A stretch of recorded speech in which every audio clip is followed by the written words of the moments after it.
Welcome to of the record. నేను జనని. అన్నమయ్య జిల్లా తెలుగుదేశం పార్టీలో కుమ్ములాటలు రోజుకో మలుపు తిరుగుతూ తమ్ములను టెన్షన్ పెడుతున్నాయంట. ఏకంగా ఇన్ఛార్జ్ మంత్రి సమక్షంలో గొడవలు, పార్టీ నియోజకవర్గ ఇన్ఛార్జ్ను మార్చాలన్న సిగపట్లతో ఆయా సెగ్మెంట్లలో వర్గ రాజకీయం ఎవరికీ అంతుపట్టకుండా తయారైందట. ఆ క్రమంలో అసలు పార్టీలో ఎవరున్నారో తెలియని స్థితి నెలకొందని క్యాడర్ దిక్కులు చూడాల్సి వస్తుందట. కీలక నియోజకవర్గాలలో నాయకులు తమను పట్టించుకోవడం లేదని కార్యకర్తలు వాపోతుండడంతో రాజంపేట పార్లమెంట్ సెగ్మెంట్ పరిధిలో పార్టీ పరిస్థితి నానాటికి తీసికట్టుగా మారిందనే ప్రచారం జరుగుతోంది. అసలు అన్నమయ్య జిల్లా టీడీపీలో ఏం జరుగుతోంది? ప్రతి అసెంబ్లీ నియోజకవర్గంలో ఈ పరిస్థితి ఎందుకు తలెత్తుతోంది?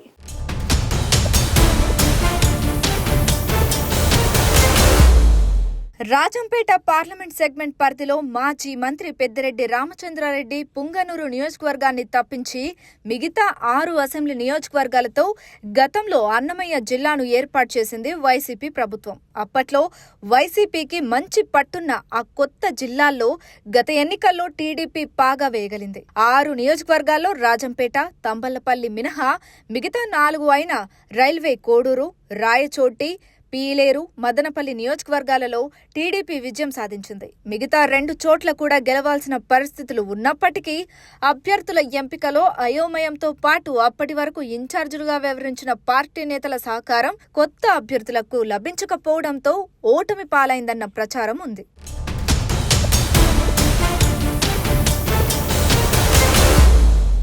అయితే ఒక్క పీలేరులో తప్ప మిగతా అన్ని చోట్ల టీడీపీ గ్రూపులతో కొట్టుమిట్టాడుతోంది.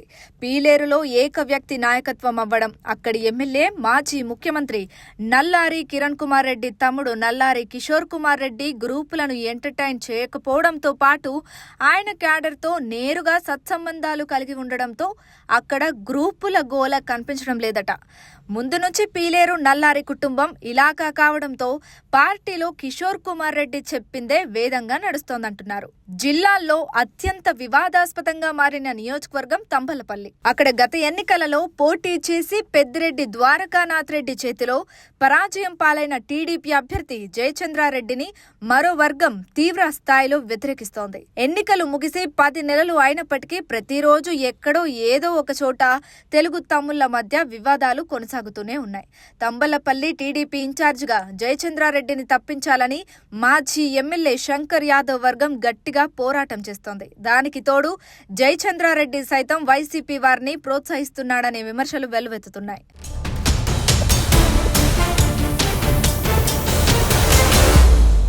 2014 ఎన్నికలలో పడమటి మండలాలలో మొత్తం అన్ని చోట్ల ఓటమి పాలైతే తంబళ్లపల్లిలో మాత్రం టీడీపీ పార్టీ విజయం సాధించింది. శంకర్ యాదవ్ టీడీపీ నుంచి గెలిచారు. అయితే తాజాగా జరిగిన 2024 ఎన్నికలలో జయచంద్రారెడ్డి కోవట్ రాజకీయం చేశారని, అందుకే అక్కడ ఓటమి పాలయ్యామని అతని వ్యతిరేక వర్గం ఆరోపిస్తోంది. తర్వాత జయచంద్రారెడ్డి అంగళ్లలో చంద్రబాబుపై రాళ్ల దాడి చేసిన వారిని సైతం పార్టీలో చేర్చుకున్నారని అంటున్నారు. తాజాగా హర్స్లీ హిల్స్ ఇన్ఛార్జ్ మంత్రి బీసీ జనార్దన్ రెడ్డి రివ్యూ చేయాలని ప్రయత్నించగా ఆయన ఎదురుగా 2 వర్గాలు పరస్పర దాడులకు పాల్పడ్డాయి.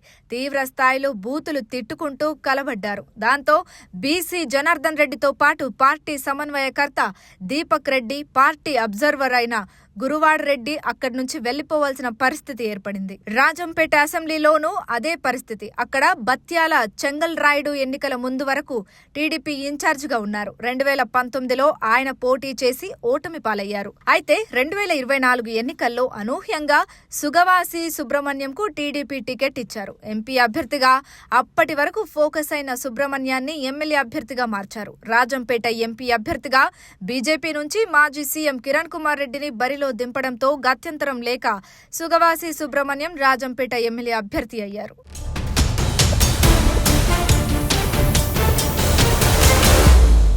సుబ్రహ్మణ్యం గెలుపు కోసం రాజంపేట టీడీపీ క్యాడర్ బలంగా పనిచేసినప్పటికీ నాయకుల వెన్నుపోటు కారణంగా 6,000 ఓట్ల తేడాతో ఓటమి పాలయ్యారన్న ప్రచారం ఉంది. ప్రస్తుతం జిల్లా పార్టీ అధ్యక్షుడు జగన్మోహన్ రాజు వర్సెస్ సుబ్రహ్మణ్యం మధ్య కోల్డ్ వార్ నడుస్తోంది. సుబ్రహ్మణ్యాన్ని ఇన్ఛార్జ్ పదవి నుంచి తప్పించి రాజుకి ఇవ్వాలని కొందరు, మరికొందరు మేడా మల్లికార్జున రెడ్డిని పార్టీలోకి తీసుకురావాలని ప్రయత్నాలు చేస్తున్నారు. దాంతో ఇక్కడ కూడా ఇన్ఛార్జ్ మంత్రి రివ్యూ సందర్భంగా గొడవ జరిగింది.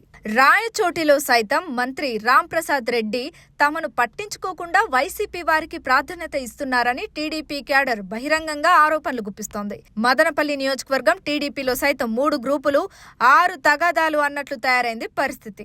ఎమ్మెల్యే షాజహాన్ దో వర్గం, మాజీ ఎమ్మెల్యే రమేష్ దో వర్గం, ఇక మూడోది తెలుగు యువత రాష్ట్ర అధ్యక్షుడు శ్రీరామ్ చిన్నబాబు వర్గం.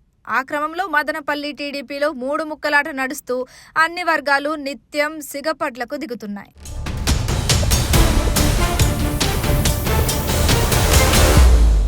రైల్వే కోడూరు నియోజకవర్గంలో కూడా తాజాగా జరిగిన రివ్యూ సమావేశం గందరగోళంగా మారిపోయింది. కోడూరు ఎమ్మెల్యే అరవ శ్రీధర్ జనసేన నుంచి గెలిచారు. ఆయన టీడీపీ ఇన్ఛార్జ్ అయిన రూపానందరెడ్డి వర్గీయుడు అన్న ముద్ర ఉంది. ఇంతకు ముందు రైల్వే కోడూరు ఇన్ఛార్జిగా ఉన్న విశ్వనాథ్ నాయుడుతో వారికి పొసగడం లేదంట.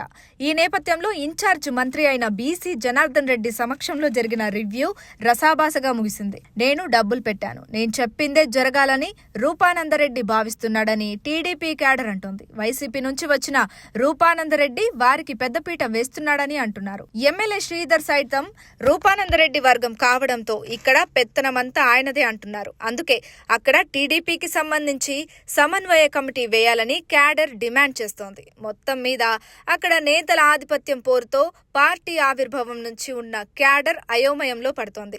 జిల్లా వ్యాప్తంగా పార్టీ నేతల విభేదాలతో క్యాడర్ను పట్టించుకోవడం లేదనే విమర్శలున్నాయి. దానికి తోడు జిల్లా మంత్రి వైఖరి కారణంగా అధికారులు సైతం తమ ఇష్టానుసారం వ్యవహరిస్తున్నారనే ఆరోపణలు వస్తున్నాయి. ఇలాంటి స్థితిలో జిల్లా పార్టీ నాయకులు పార్టీ పటిష్టతకు కృషి చేయాల్సింది పోయి ఎవరికి వారు తమ గ్రూపులను ప్రోత్సహిస్తున్నారని అంటున్నారు. అక్కడ మారుతున్న ఈక్వేషన్లతో అన్నమయ్య జిల్లాలో నువ్వు పాత టీడీపీ వాడివా అయితే నీతో పని లేదు, నువ్వు కొత్త టీడీపీ అయితే మాతో ఉండు అని నాయకులు అంటున్నారట. మొత్తానికి మాజీ మంత్రి పెద్దిరెడ్డి రామచంద్రారెడ్డి ఇలాగా లాంటి అన్నమయ్య జిల్లాలో అలా తయారైంది టీడీపీ పరిస్థితి.